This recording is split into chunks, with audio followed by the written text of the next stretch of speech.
to introduce our two panelists, or our two speakers for the introductory session. Mr. Stefanos Fotiou, who's the director of the UN Food Systems Coordination Hub, and then Dr. Sangin Nam, who is the director of the Environmental Development Division of ESCAP. Okay, and then we will hear from from Mr. Jongjin Kim, Assistant Director General and FAO Regional Representative for Asia and the Pacific. So thanks very much, colleagues. Stefanos, please start. Thank you. Thank you very much, Hitomi. It's very nice for me to be back in Bangkok. Colleagues know I have served here for two times, once for UNEP, another for ESCAP. And I was saying this morning that I'm very pleased that finally I'm in the APFSD and I can do a statement and I can speak in events, because when I was serving as the secretary of the APFSD, my mouth was closed, as you said. So very, very nice to have all of you here. So what I would like to do in the next 5 minutes is just give you an outline on where we are heading on an initiative that we have started with the UN Food System Coordination Hub on bringing together climate action and food system transformations, alignment, and both of them, of course, for the acceleration of the Sustainable Development Goals. It's not something new, and I think science has really proved that you cannot have a solution to the climate problems of our time without transforming the food systems. And at the same time, you cannot transform the food systems without taking serious action, especially on climate change adaptation, because it is the food systems that they are suffering a lot from the climate catastrophe.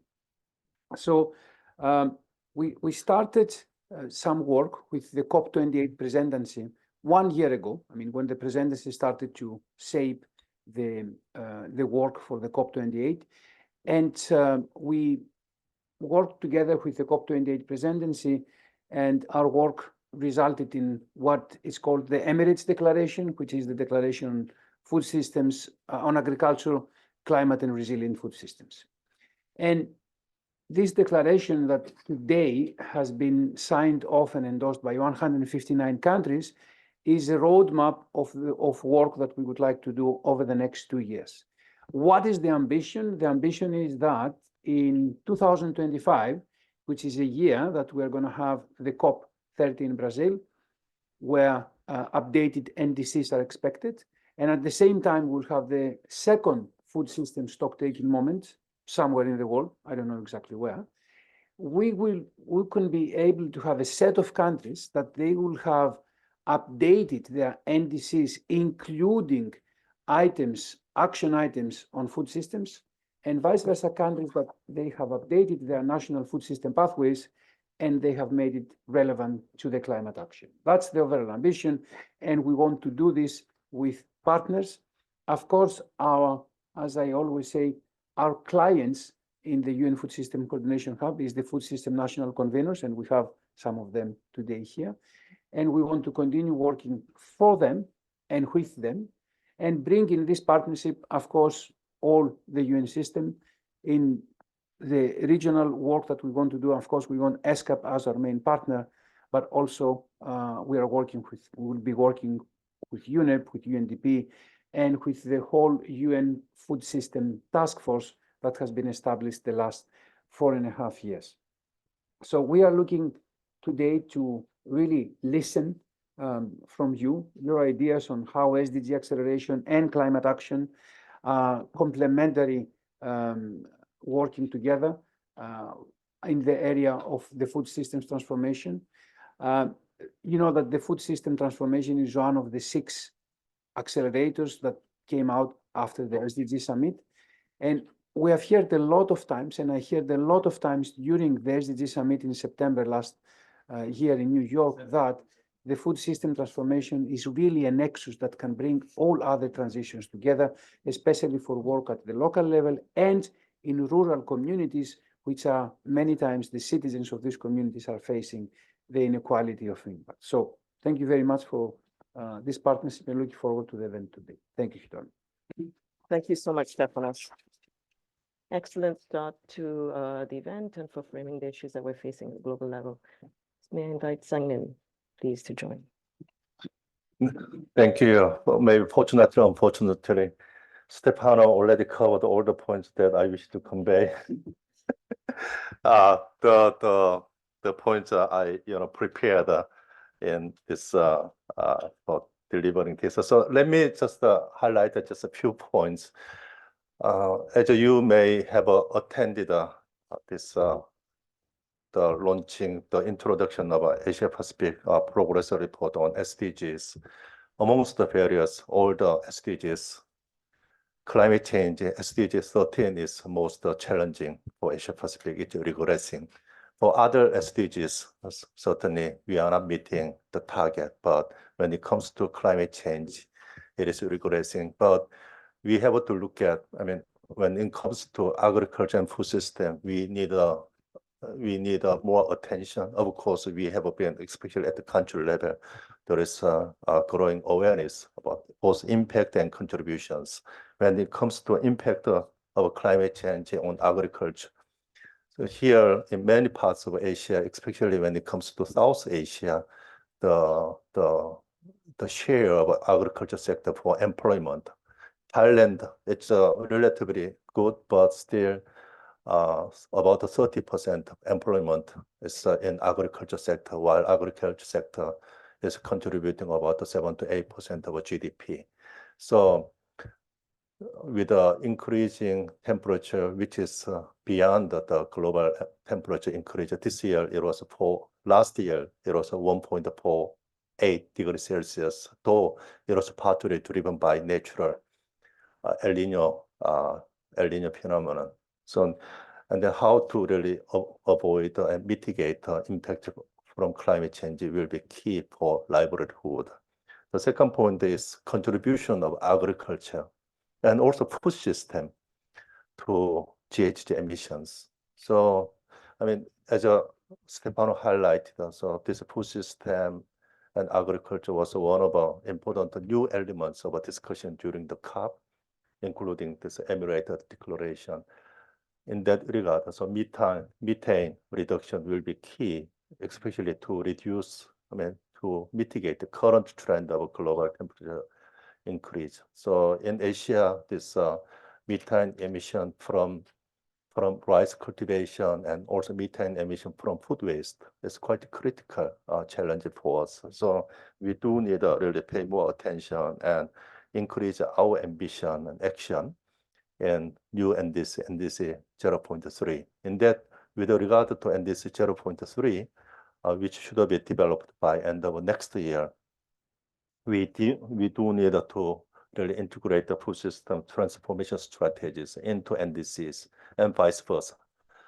And in that regard, so ESCA is working with diverse, our partner agencies to support the NDC update and also to support the sectoral target in NDC. So I guess we have also potential partners in this room. So I would like to just bring this point to you. Also, ESCA has been working with UNEP and WFP and FAO on multidimensional food system risk assessment framework. So this will be also supporting this regional discussion and national level assessment. And this would help in better integration of agriculture and food system action into NDCs. So also I would like to highlight that this work that we are currently, which is being carried out with multiple agencies. With that, let me conclude my remarks. Thank you for your participation in this side event. Thank you so much, Sang-Min, for bringing these two themes sharply into focus for the region, for the Asia-Pacific region. This is very welcome as we start the session. On the program now, we will hear from Mr. Jongjin Kim by video. So may I invite colleagues to please pay. Thank you. Distinguished delegates, ladies and gentlemen, thank you for inviting me to speak at this side event on food system transformation as accelerator for SDGs implementation and climate action in Asia and the Pacific. I regret that I'm unable to be here in person. I'm currently at the 37th Asia-Pacific Regional Ministerial Conference in Colombo, Sri Lanka, which is the governing body of FAO. And we are in the midst of intense discussions with our 46 members on our program work and priorities in the region. As you are aware, FAO's strategic framework is anchored to agriculture system transformation. The achievement of SDG 1, 2, and 10 is fundamental to achieving all the other SDGs. In this region, we are currently going through a period of convergent crisis. The long-term and deep socio-economic impacts of the pandemic on food security and livelihood have become obvious. These are being accentuated by conflicts, effects of climate change, environmental degradation, multiple hazards and risks, including transboundary pests and disease, and the loss of biodiversity, which are particularly affecting agricultural production.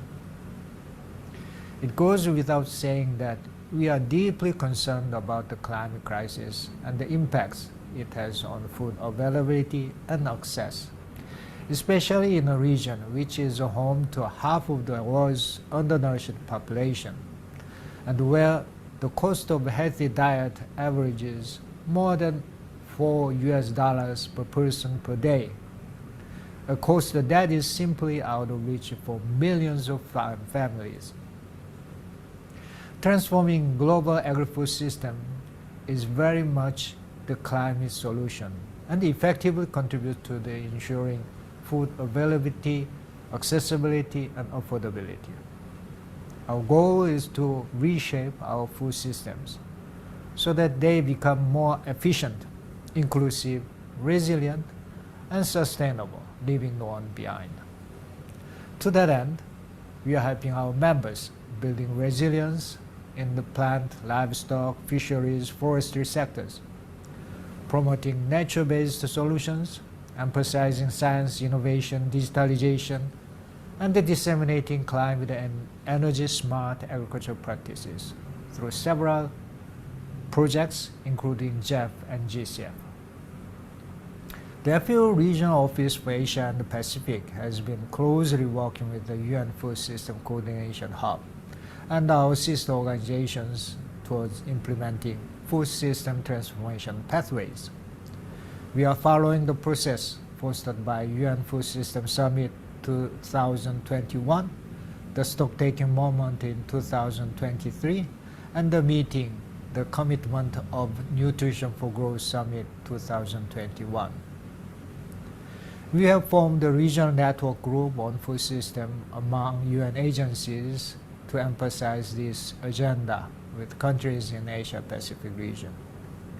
We have also organized workshops to push forward on actions for agri-food system transformation in South Asia, Southeast Asia, and we will be organizing another one for the Pacific Sea soon.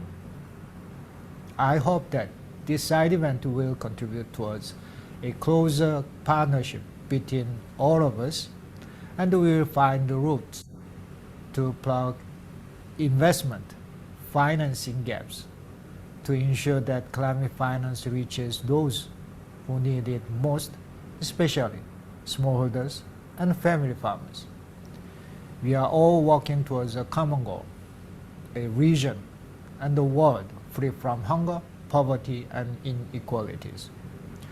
I wish this event very success and look forward to continuing our collaboration. Thank you very much.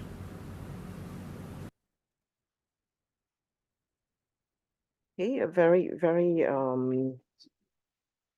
in-depth look at the transformations that we need to really look at for the food system transformations towards resilience and sustainability.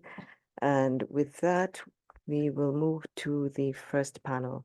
And while I am inviting the first panel members to join the floor, join the table, I would like to review their bios. So I would like to make a quick introduction. So Dr. Roth Mr. Yarakonda, could you join us at the table, please? Thank you. Please come. Yeah. And then online, we have two speakers, Rebecca Leonard and Mr. Vijay Kumar. Right. And let me start with some bios, if we can.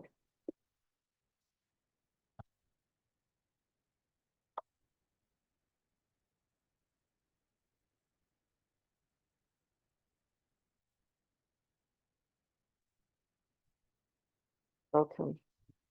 Thank you so much. Okay. All righty.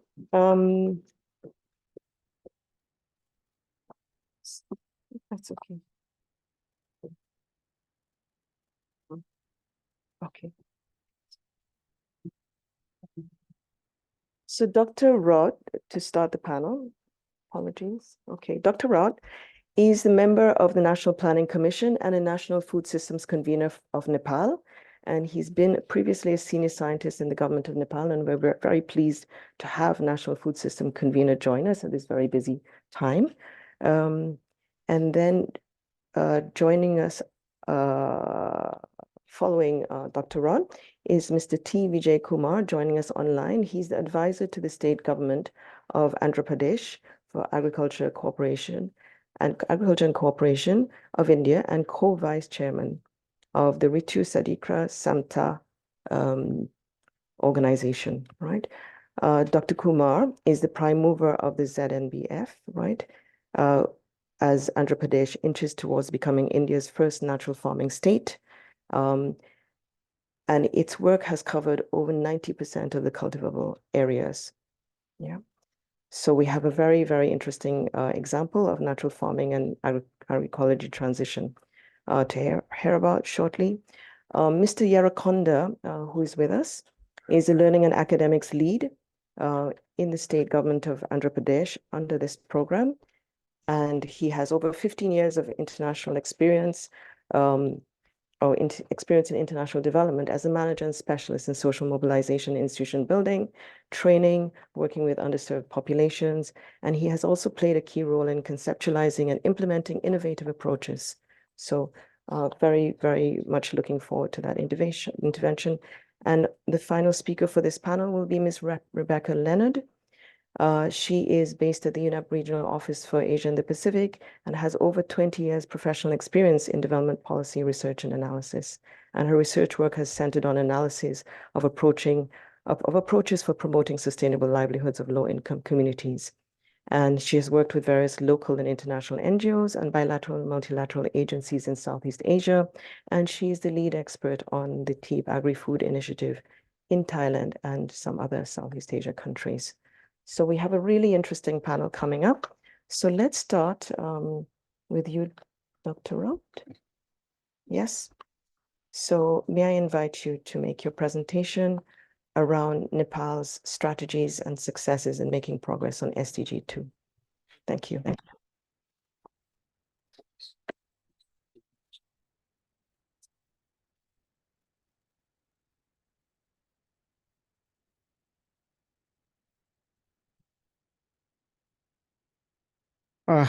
Thank you, Hitomi,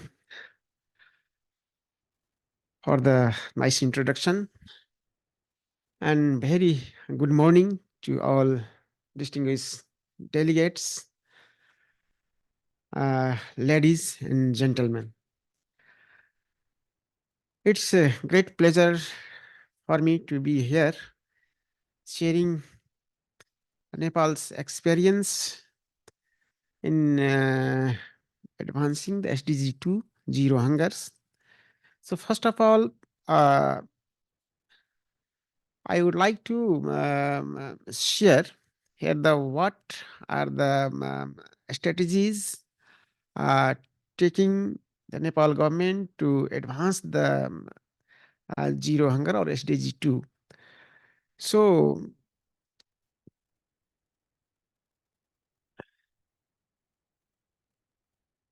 okay.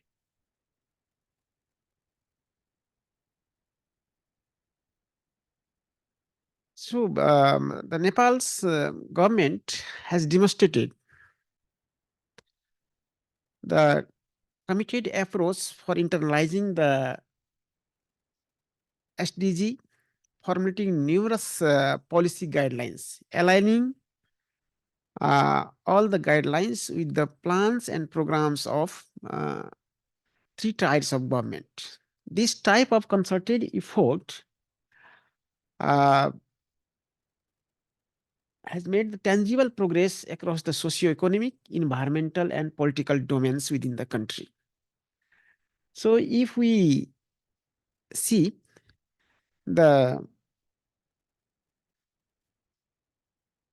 although we have not made enough progress in all the SDGs, but in the case of food security and nutrition, we have significant progress.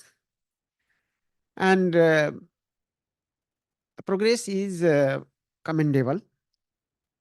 It is crucial to recognize and celebrate the progress Nepal has made. I want to present some figures.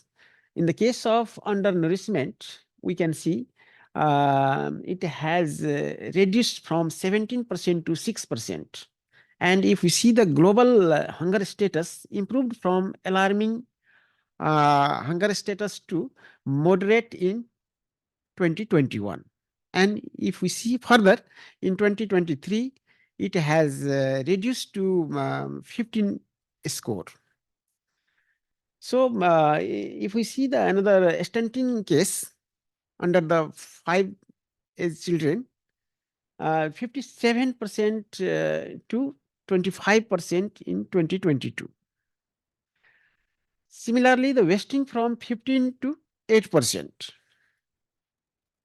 So despite this progress, food security and nutrition, malnutrition remains a significant challenge. These figures are still alarming high. So we have to do a lot in this sector. So what are the major strategies advancing the strategy, okay, SDG 2? So the Nepal government taking the multi-stakeholder engagement at multi-levels and localizations of the actions by tailoring the strategy in the local context and needs. And another strategy is the harmonizing the policy and actions to ensure the coherence between policy and actions for effectiveness. And next, strengthening the local government capacity, empowering national and subnational governments and building capacity for effective implementation. So in the federal systems, we have emphasizing the systems approach in SDG achievement, integrating SDG into broader implement agenda. Similarly, the transforming the food systems, we have formed established the multi-stakeholders platforms, like setting up the platforms, food system steering committee, technical committee, and action track groups. Similarly, the promotion of regenerative farming practices, encouraging sustainable farming for food security and environment sustainability. And integration of food systems into the national and subnational development plans, incorporating food systems strategy into programming. Okay. And another adoption of right to Food and Food Sovereignty Act is a legal framework to ensure the food security and sovereignty of the citizens and improve the food governance. So these are the major strategies which Nepal are implementing to get the SDG 2 advance. Thank you very much. Thank you very much, Dr. Raud. Very strong emphasis on multi-stakeholder engagement and policy coherence. I think a very interesting element around food sovereignty, which I think is extremely important. Thank you very much for that. Okay. So now we move online to Mr. TVJ Kumar. Mr. Kumar, you're on screen online. Thank you so much for joining us. What are the highlights of the impacts delivered by the Andhra Pradesh state government in promoting agroecology transition, and how did you deliver these successes? We're looking forward to hear from you around the lessons learned and recommendations for governments. Thank you so much. Thank you. It's very difficult to sum up 8 years' work in 8 minutes, but I'll do my best. Government of Andhra Pradesh in 2016 started a pilot program to test the efficacy of natural farming in enabling this transformation to a climate resilient and food secure state. So based on the success of the program, the state government decided in 2018 that it should be scaled up in a time-bound manner to reach out to all 6 million farmers in the state and transform the entire 8 million hectares into natural farming, which is the other word, which is the word that we use. It is same as regenerative agriculture or agroecology. But in terms of lessons learned, I just want to mention, because today we are at the end of 8 years, we have reached out to 28% of villages in the state of Andhra Pradesh, and we have enrolled 850,000 farmers who are on this journey for transformation. And we are having better profitability for farmers, better resilience, more food being available, and more nutrition, dense food, so which is also contributing to health.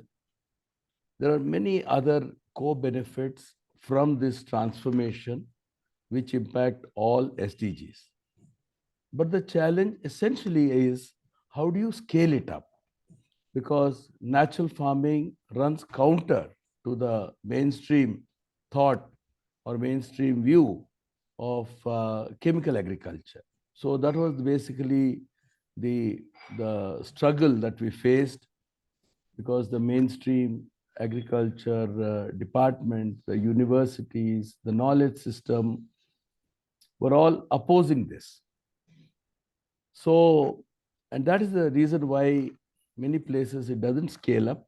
So I just want to focus on what enabled us to scale up this initiative in spite of the opposition from the conventional knowledge tree. And the first and foremost reason why we could scale up and also visualize covering every farmer is the last 24 years of work in Andhra Pradesh in organizing women. So rural women have been organized into self-help groups. There are about 8.5 million rural women in Andhra Pradesh who are organized. And in our project area, we are working with 2 million women who are organized into close to 200,000 self-help groups and federations. So these women's network are the ones who are holding this program. They are seeing the benefits for themselves and they share the benefits with their members.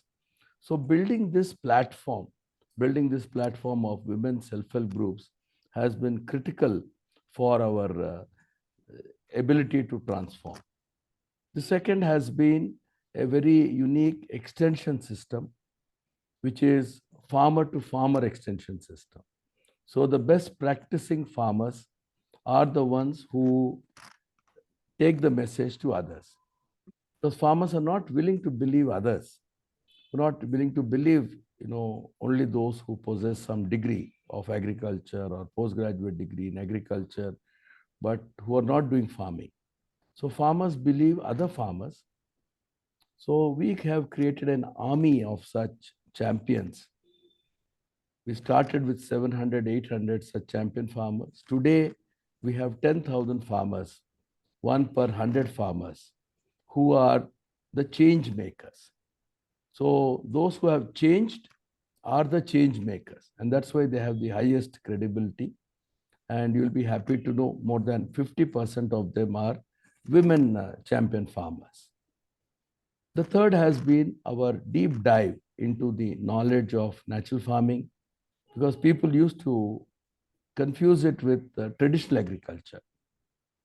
So the innovation in natural farming is that we do not require even 1 gram of chemical fertilizer or organic fertilizers.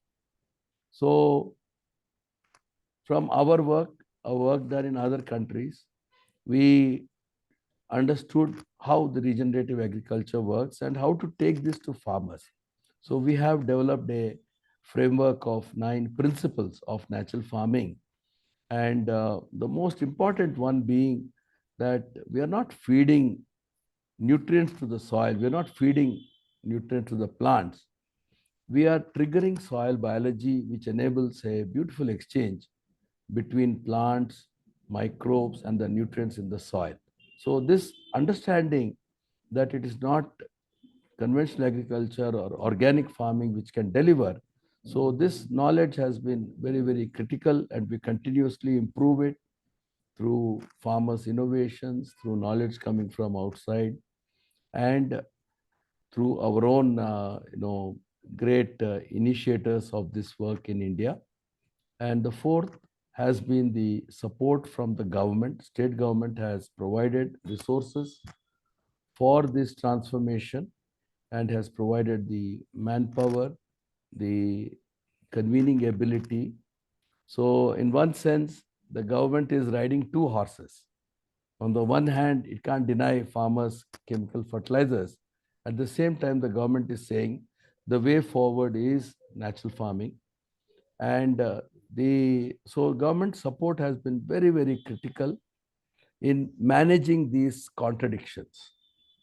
And the fifth is a decision that we took, and which is very, very important, is long-term hand-holding. So you have women self-help groups, you have farmer-to-farmer extension system, we have the knowledge system with continuous research. But how do you take it to farmers? Farmers will not change overnight. We find it takes 4 to 5 years, 6 years for farmers to change. So we have to have an implementation system on ground which respects the time required for transformation.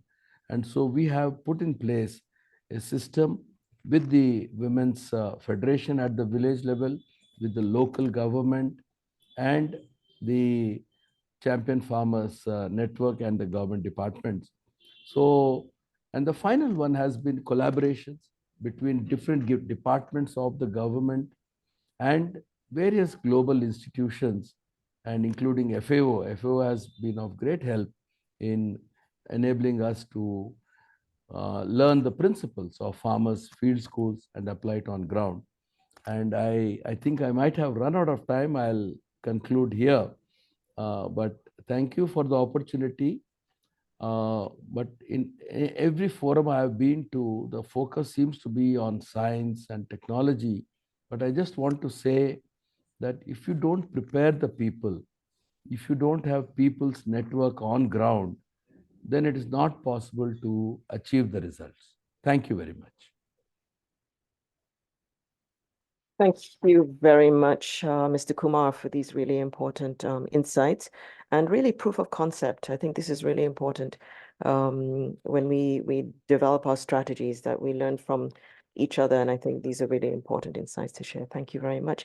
And may I just invite Mr. Kumar's colleague, Mr. Yerakonda, who's graciously joined us today, to add 1 or 2 points in really, really, really short. 1 minute, please. Thank you. Thank you very much. And as our senior officer, Mr. Vijay Kumar sir, Microphone, please. Thank you.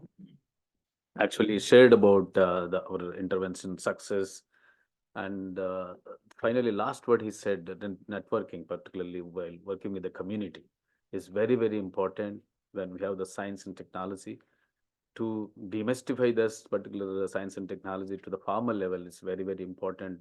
Once the farmer is convinced about the technology which is being introduced, then it is very easy. Otherwise, it's difficult. That's what we have done in Andhra Pradesh, that we have federated. We have the federations, women federations at even at the village level, and then the block level and the district level.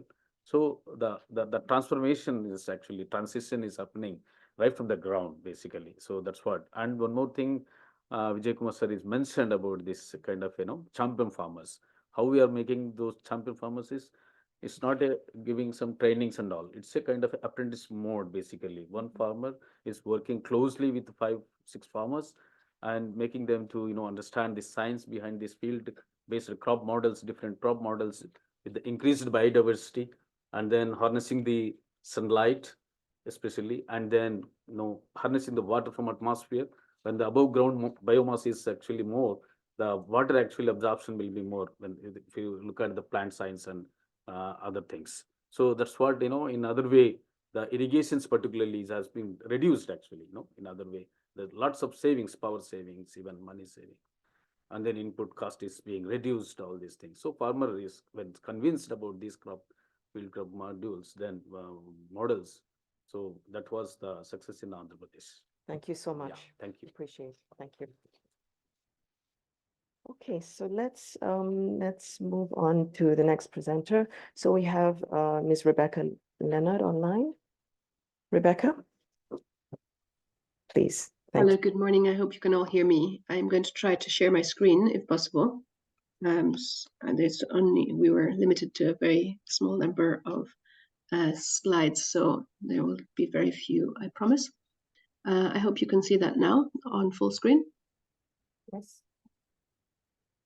Can you put it on presentation mode, please? Thank you. Yes, it does. It seems to be working finally. Okay. Perfect. So, thank you very much for inviting me to this very, very important discussion. I'm delighted to be here. And good morning to all our esteemed colleagues around the room. I was asked to focus on the concrete strategies that could be employed to accelerate the achievement of the SDGs. So I'm going to refer to the TEEB Agri-Food Initiative, which is the economics of ecosystems and biodiversity in agriculture and food. And this is an initiative developed by the United Nations Environment Programme, which in a nutshell seeks to make visible the impacts and dependencies of the agri-food value chain on nature. And I had this slide prepared, but in fact, our esteemed colleague from the regional representative from FAO has already underlined this point, that though each of the goals are equally important, they are also interdependent. And without the planetary SDG goals, we will not be able to achieve all of the sustainable development goals. So it's incredibly important to understand this is the basis on which we need to move forward. So I'm going to just go very, very quickly. In fact, I'll stay up on that slide for the moment. The concrete approach that I wanted to focus on today is setting out the case for nature in decision making. So what that means is essentially supporting policymakers to factor in sustainability as a measure of success of agricultural or food policies. So typically, agricultural policy performance indicators are focused on improving productivity per hectare, while keeping costs low, debts are manageable, and so people can be fed and farmers can profit at the end of the season. But we all know, and this diagram illustrates, that we have to incorporate sustainability as a key performance indicator also. So how can we do this, and how could we measure and value nature? So through the TEEB Agri-Food Initiative, with the support of the European Union and the German Climate Fund, UNEP has been assisting decision makers in China, India, Indonesia, Malaysia, and Thailand, at least in this region, also in other regions as well, to recognize and value in economic terms the many almost invisible contributions that nature makes to food systems, as well as the hidden environmental costs of the current food production system. And you can find more information about this on our website, which is currently at tweb.org. So to start off, we need to visualize the rice production system as a system. We need to make visible all of the components of the system. And by using a framework such as this, we can illustrate the dependencies of rice production shown here at the base of the system. And clearly farmers depend much more than on just financial capital alone. They depend on nature, they depend on human health, they depend on social capital, as well as all sorts of other productive capitals. In the middle, you can see there the flows of inputs and outputs throughout the agricultural value chain that interact with ecosystem services, which are often referred to as the services that nature provides us for free. But these mean things like pollination, natural pest control, soil fertility, etc., etc. And they also, of course, generate residuals, what we call residual processes, or disservices, if you like, such as greenhouse gas emissions, pollution, desertification. So together, these interactions throughout the whole production and consumption process create the changes and impacts on nature, on humans, on the economy, and on society, some of which, of course, go on to undermine the capitals on which the system is based. But if the system is well designed, and with all of the SDGs in mind, it should contribute to overall human well-being. And we want to help policymakers include the full range of costs and benefits in their decision-making so that they can better manage the system towards sustainability. So we have a number of case examples, as I said, from around the region, but I'm going to focus in the limited time that I have on some case studies from Thailand. And I'll just be able to very, very briefly introduce these. I do hope that you'll reach out to me afterwards and ask more about some of these initiatives in detail, because they're very rich studies and very interesting results that have been found. So first of all, the organic rice study was a study to understand the values and benefits gained by the potential future expansion of organic rice in the northeast of Thailand. And our research team, led by the Faculty of Economics of Khon Kaen University, used scenario analysis to model the future costs and benefits generated as organic rice production practices are extended over an increasingly large area from now until 2035. And as I said, I can't take you through the detailed findings, but overall, the study found a significant net benefit from the shift to organic rice production in the Northeast. It was a very striking result and makes a very strong case for expanding organic rice production in that region. We found a minor impact on rice production output over time. We found lower greenhouse gas emissions. We found enhanced biodiversity, and the most significant impacts were significant health impacts. So taking into account these three dimensions, production, environment, human health, the scenario analysis allowed us to see the greater the organic rice area in the Northeast, the higher the net benefits to society. And what we could also see clearly from the analysis is that the projected losses, although these were relatively small, are massively outweighed by the potential benefits of a switch to organic. So converting almost 90% of the rice fields to organic, which was the scenario 4, could generate benefits of $3.8 billion by 2035, relative to business as usual. However, the production losses would fall on farmers, even though they were very small. But this is a very important consideration for farmers, as we've heard from our previous speakers. How do we convince farmers to adopt sustainable practices if there is no support? So they may benefit, of course, from health improvements, from pest control gains, but these may be economically invisible to them. And while the Thai public benefits from higher productivity, lower expenditures associated with better health outcomes, enhanced biodiversity, these benefits do not return directly to the farmer. And even more remote, of course, is, at least from the farmer's perspective, are the international community benefits from the overall reduction of greenhouse gas emissions. So then that takes us to the question becoming, how can government maximize the benefits for the better and more sustainable livelihoods of the farmers so that they can help all of us by minimizing the external costs to environment and society? And so this study allowed us to pinpoint the policy options that would allow the government to achieve this. I don't have the time to go into what these are at the moment, but I want to show that by doing this analysis, it creates the information and visual resources needed to really make this case in discussions both at policy level and also in when talking to farmers and talking to the whole community, not just the farmers themselves.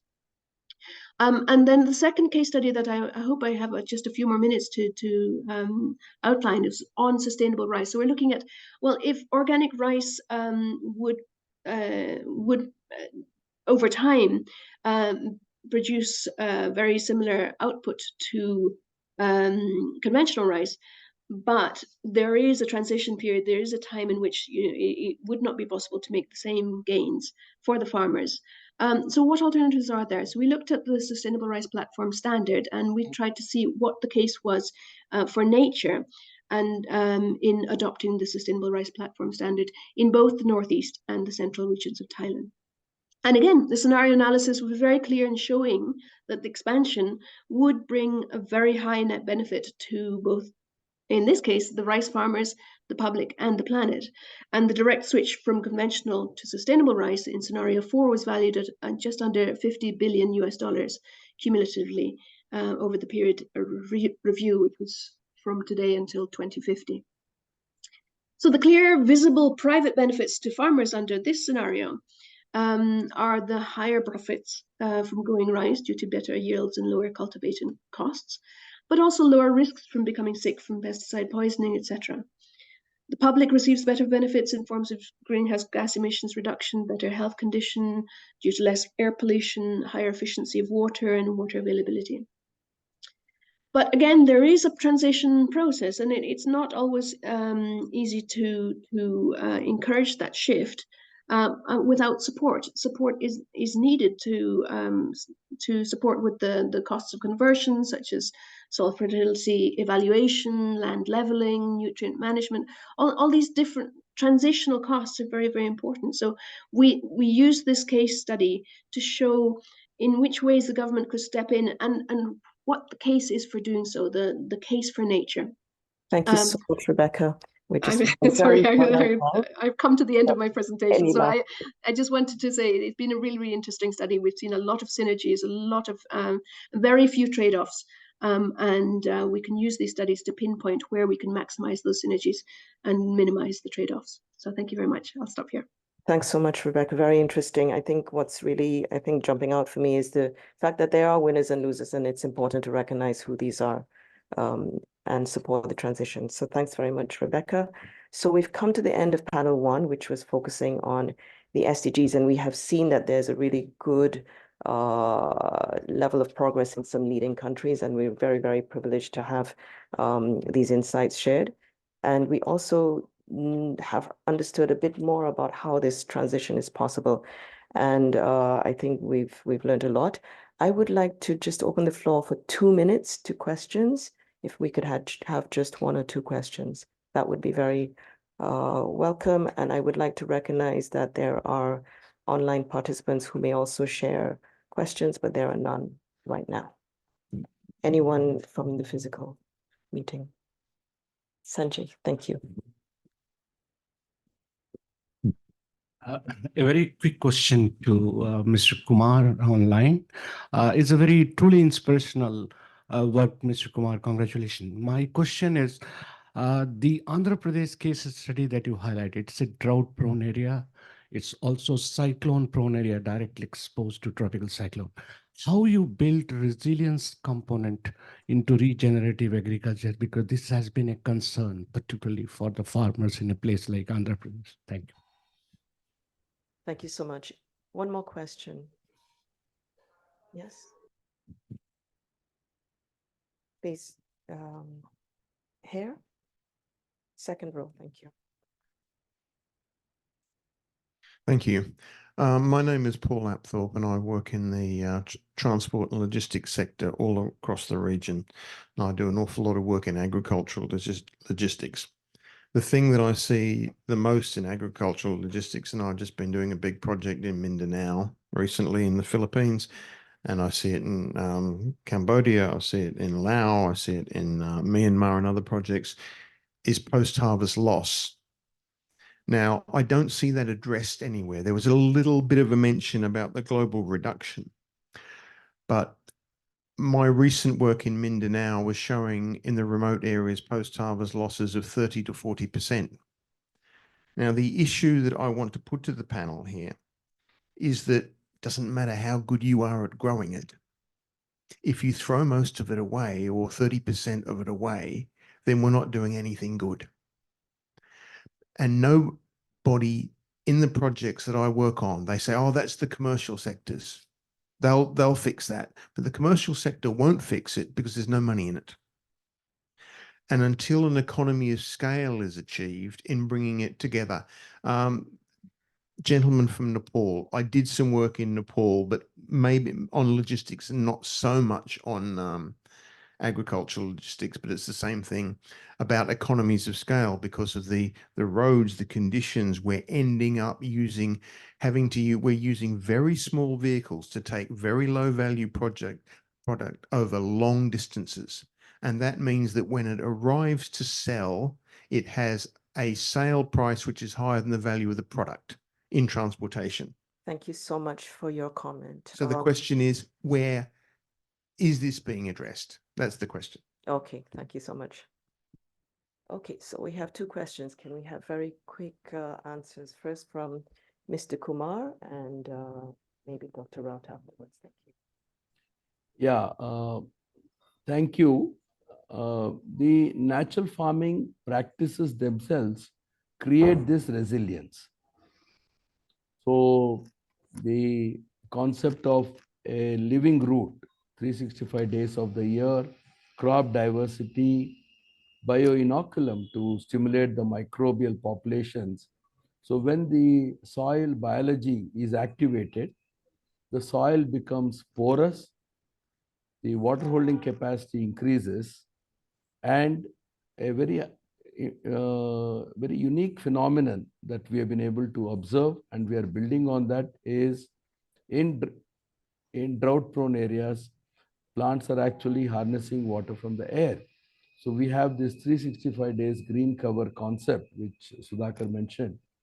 So we are not doing anything special except following the 9 principles of natural farming that we have designed and practices based on that. So if you have year-long green cover, diverse crops.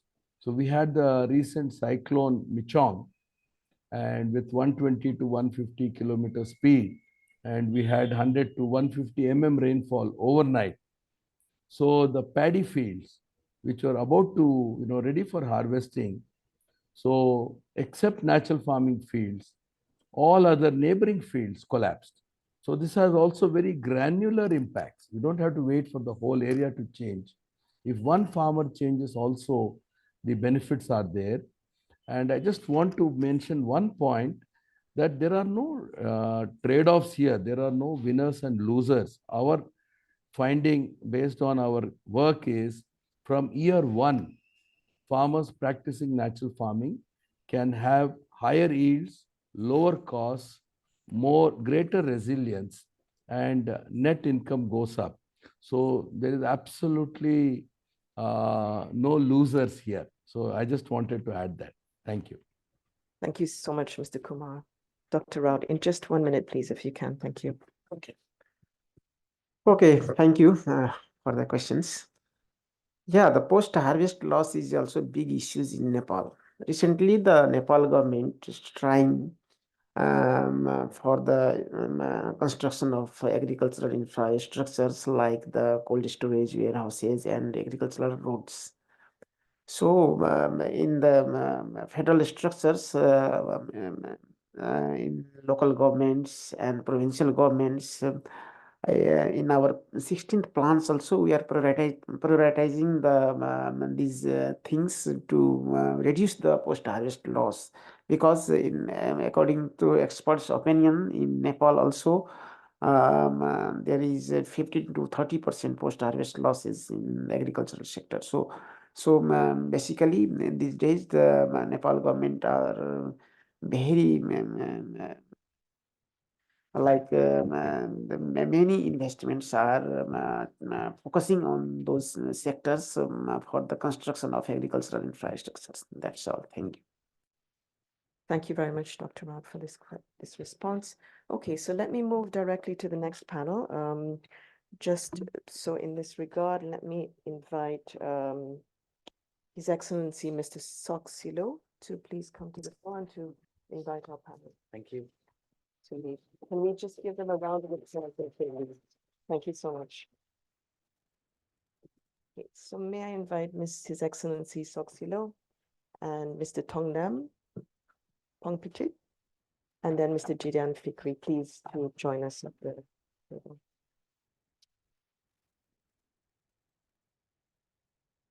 So for the second panel, we're going to delve into this issue of climate action and its nexus with food system transformation.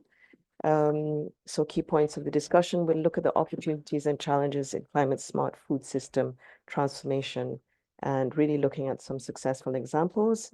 So His Excellency Soxilo brings over 2 decades of experience in agricultural and rural development, food security and nutrition, and he's currently serving as the Deputy Secretary General of the Council for Agricultural and Rural Development and is Cambodia's National Food System Convener.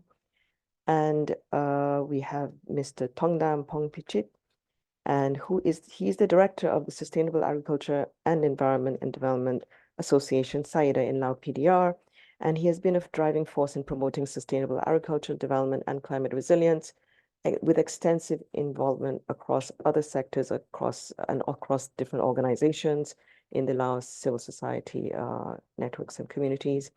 And then finally, Mr. Jidan Fikri, who is with TerraGrow Indonesia, and Jidan Fikri is holding a bachelor's degree in electrical engineering, so he's an engineer, and he's also a winner of one of the runners-up, of the Youth Climathon of ESCAP.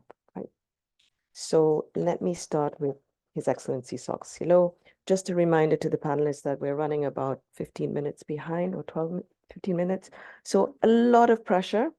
So bring your best messages for us, please. Thank you so much.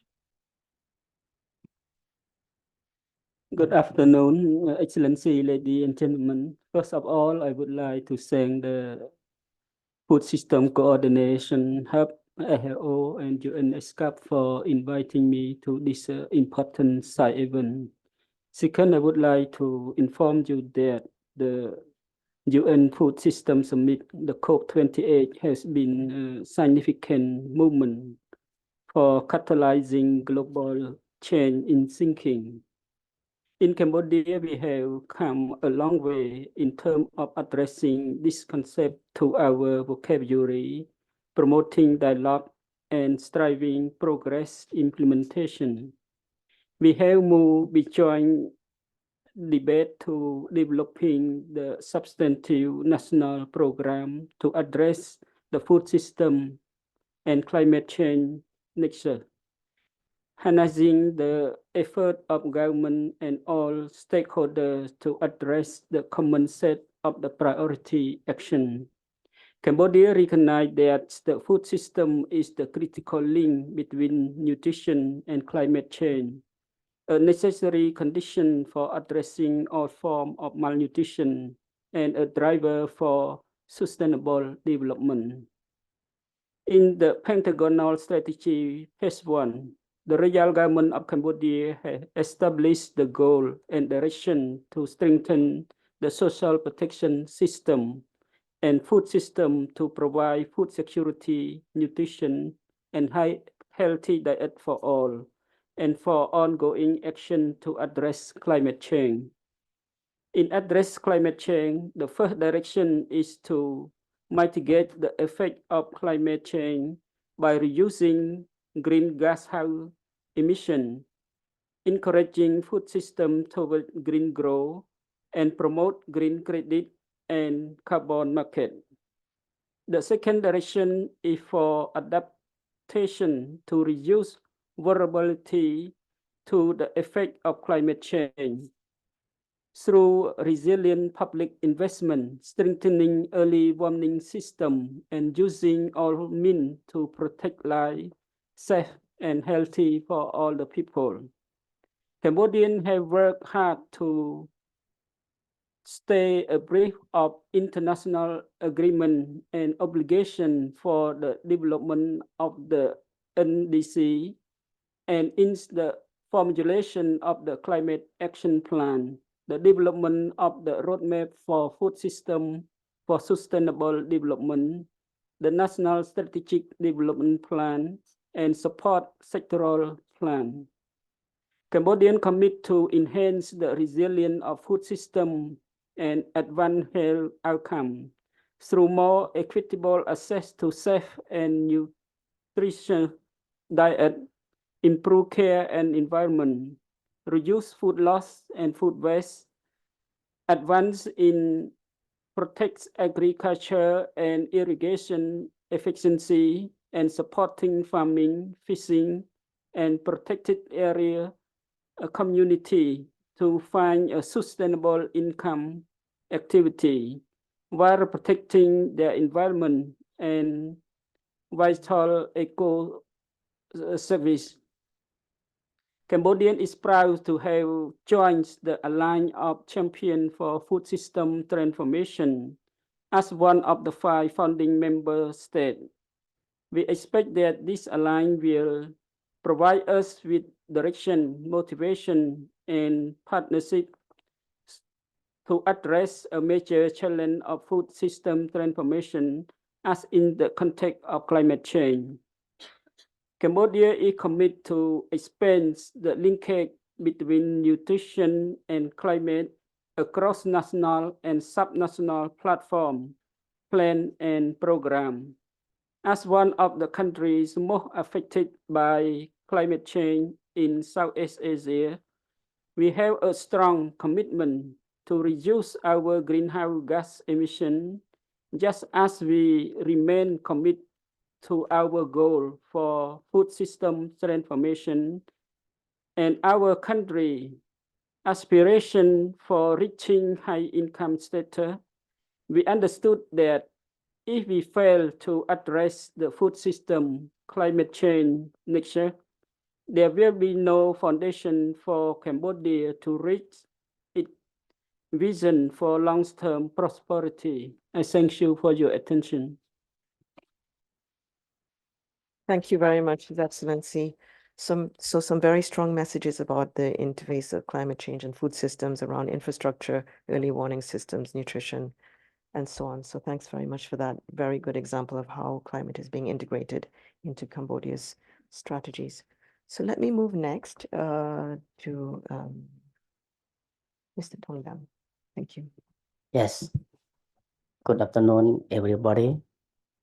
Thanks, organizer, to invite me on behalf of the organization, also from the national CSO from Laos, and to share the experience in terms of the house multi-stakeholder and cooperation, and to working together in terms of the food system and climate change.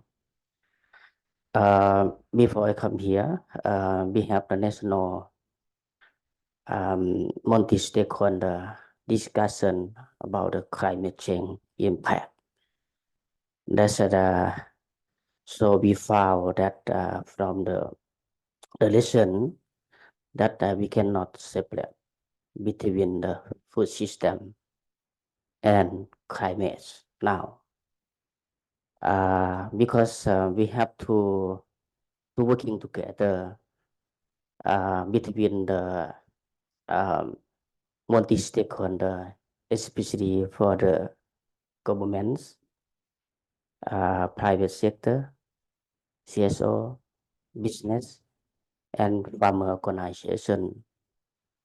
But the big problem between multi-stakeholder right now, the farmer, that's still very far, very far from climate, understand about climate.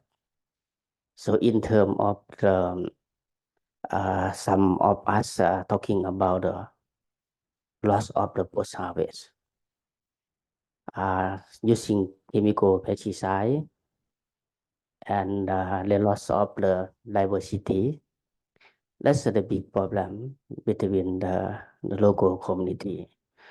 So I think it's very important that our multi-stakeholder to working together in terms of the human capacity, especially for the rural community and environment, social and culture, and also economic income generation for the people. You know, so the loan of the CSO is we are the try to facilitate organizing between the policy is government and private sector, who is the one of the very good actor, and to support the community to push government implementing the policy. And farmer organization is the one of the beneficiary. This one is we have to how to link together between the multi-stakeholder. But the important right now, we lost of our community, especially from the participatory process.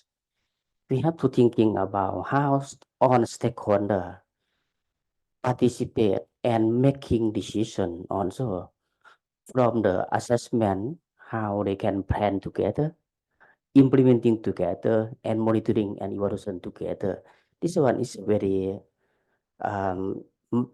good mechanism that we have to fostering at the level. And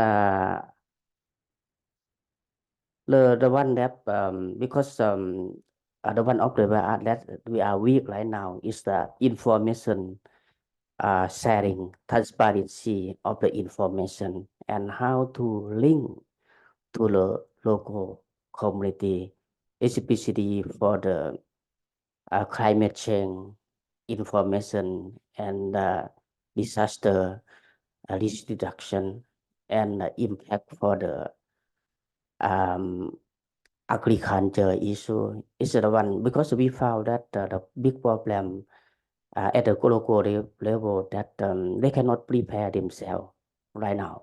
They cannot. They are almost based on the natural resource. They lack of the water. They lack of the they have problem with the disease. Insecticide increasing. That's why it's our friend from India, they said it's increase the chemical pesticide. It's the one of the big problem also. But the important also that appropriate technology transforming, because many technique, that's a very high technology, but we have to very clear about what is appropriate technology, what is appropriate for the urban farmer and rural community is quite different. So how to think about food is not like not only enough for the value of the production, but how to thinking about the quality of food in terms of the safety food, for example, nutrition and the quality, how the fair for the on even the production and consumer and so environment. It is how to transfer knowledge about the farmer to farmer. They are understand each other and farmer peer learning. The last one is because many projects that try to support, but very short. I think it's based on our experience that on the beginning, the first year or second year, or the third or the first phase, the farmer they just only try to understand only, and after that the project finished 3 years, and farmer they cannot continue. So I would like to recommend is even not so big budget, but how to long-term period, and farmer they can continue and understand and can be enforcement in the local contract. That's our development. So thank you. Thank you so much, Mr. Tongdam. Very important messages. Right. I think we cannot underestimate the vulnerability of the farmers and their importance in this transition. So thanks very much for raising this point. Okay, so finally, may I invite Mr. Jidan Fikri to please take the floor. Okay, so good afternoon, everyone. First of all, I would like to say thank you to Ms. Hitomi Rankin for inviting me to this forum and also moderating the sessions, to His Excellency Mr. Soxilo, and also to Mr. Tongdam Pongpichit, and also to all of the participants. Allow me to express my appreciation again. So thank you so much for having me here as the part of the youth in the APFSD site event about the food system transformations as accelerator for SDGs implementations and climate action in Asia and the Pacific. As the young generations, of course, it is also our part of our challenge to deal with today's crisis, including the climate disaster that surely affect our food systems in so many countries. We already experienced it ourselves. So with the El Nino climate disasters that happens not long ago, and we see with all of the innovations and technologies that we have today, we still prone to the risk of that kind of climate disasters. I mean, extreme dry seasons and with low precipitations suffer so many farming industries as most of their crops are failed to harvest. As I mentioned before, we already have so many innovation and technology in agricultural technology industry to support building the climate resilient smart farming system with the Internet of Things, for example, that connect farmers with the actual data of their field seamlessly everywhere and every time. Also the fast growing of artificial intelligence technology that we have today that made farming become more and more efficient with all of those data feed into the AI algorithm. But here comes to the questions. So if we already have all of those resources, and also we see a lot of advantage and effect on making farming more and more efficient, so why this not be implemented by most of the farmers, including the farmers from the developed country, like in my country, Indonesia, or also most of all the countries in Southeast Asia? This, however, I believe already been asked several times in the first panel sessions about how we invite the farmers to use these technologies to build climate resilience agriculture. So a couple of weeks ago, I have an opportunity to have a real talk with the real farmers in Philippines and also Indonesia, talking about these concerns. And the challenge for them, it's really clear. It's either about it's expensive or it's too complicated to use for them or to maintain it, let alone for them to having to use it every day and to install it. We can have dozens of research projects and or published paper on building climate smart agriculture, but the continuity and commitment of that research and project after it's finished, it's what we need right now. And these are the real challenge that we are facing today on how to build climate resilience farming systems to be more inclusive for more people, so we are not leaving everyone behind. So with the youth climate competitions, which also part of the APFSD program, we met TerraGrow. TerraGrow is one of the initiations from the youth to take part in solving the climate change problem in agriculture, with the idea of creating a device, technology that is simple and low cost enough, so it can be used for people even with no prior background in a technical technology. With the adoption of the newest AI technologies, farmers can gain more insights and in-depth analysis and even recommendations to their field, making farming activity become more precise and efficient. Of course, with all of these innovations and products that the youth has produced, it can be worked properly without the support of the local government and the multiple stakeholders. We as the youth, of course, we still lack of the experience, but as the future leader that will continue to run this world, we need the help on some support and guidance so we can participate more further and jump into the action to solve this problem. Thank you very much. Thank you so much, Jidan, for these important perspectives. Another message about continuity. right? And then a new message about linking local government with young farmers. So thanks very much for these insights from the second panel. Maybe a round of applause for everyone on the second panel. And we are just, as we finish, I just want to call attention to comment on the chat. So Quezon City in the Philippines is trying to improve markets and partnerships with different development partners, including CDIR, and they understand the choke points of value chains in highly urbanized cities, and they would like to really promote interest in this sector. Okay, so really looking at the value chains in the urban context. So with that, I would like to invite only one question, and I would also like to add that we have lunch waiting outside in case anyone is worried about that. Okay. Any last questions for this last panel? One, please. Thank you very much. Please.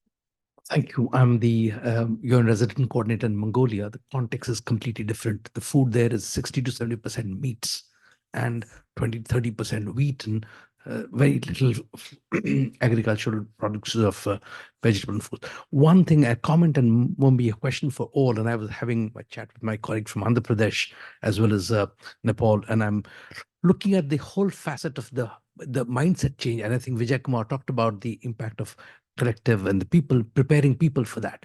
And I'm talking about the whole cultural dimension and the mindset change for people, that health is not by, food is not only for your appetite and your digestion, it is impacting your nutrition, your health, your livelihoods, and the entire ecosystem and climate change. So looking at it holistically, how do you bring people together to look at the impacts, not only a silo, but the larger interconnections of how it impacts the entire human life? Very, very strong concluding question and a very complex one. I will give a prize to anyone who wants to answer that question on the panel. I will try to answer your question. Thank you How so to much. bring stakeholder together. Actually, if we talk about food system or nutrition, it's cross-cutting issue that it need to coordination and intervention in the field of agriculture, rural development, water sanitation, environment, health, social protection. So it also needs the collaboration between the ministry, the government, the subnational level, the provincial, the district level, as well as the development partners, civil society, and private sector to implement the policy and strategy in the sector that we need to implement in. So how to bring all stakeholders together? We need to have like a mechanism that led by president, vice president, or prime minister, vice prime minister. It depends on each country that the structure will bring or that can provide a platform for the government, civil society, development partner, private sector to talk together in the mechanism at national level as well as subnational level. So we can encourage them like based on a TOO, especially we need to meet at least quarterly among us stakeholders to discuss the challenge issue that the country is facing. So this is one method that we can bring all stakeholders together in the field of food system and climate change. Thank you. Thank you so much. Thank you so much, Your Excellency, and thank you for all of the panelists today. Thank you to the participants who stayed with us. Very much appreciated these very insightful questions.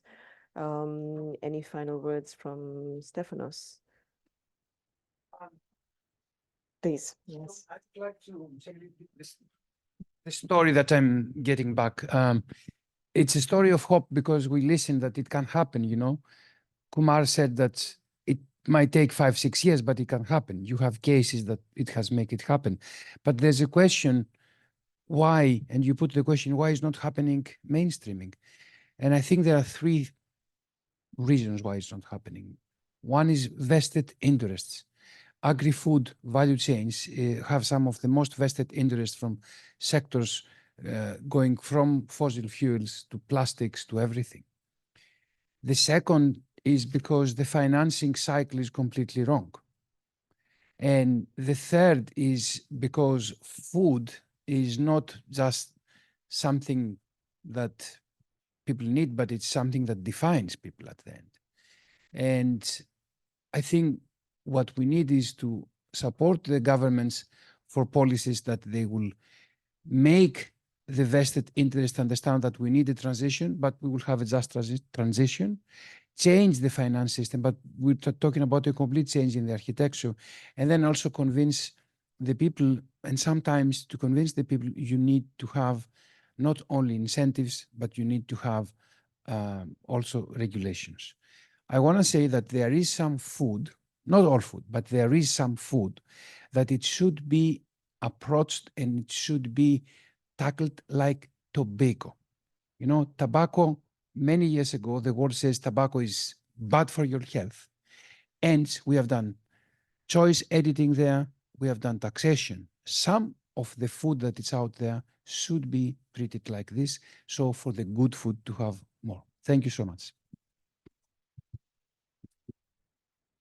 Okay, so again, thanks. I want to add my thanks to the team, which has really worked hard to put this event together, and then finally to invite all of you to lunch. Thank you.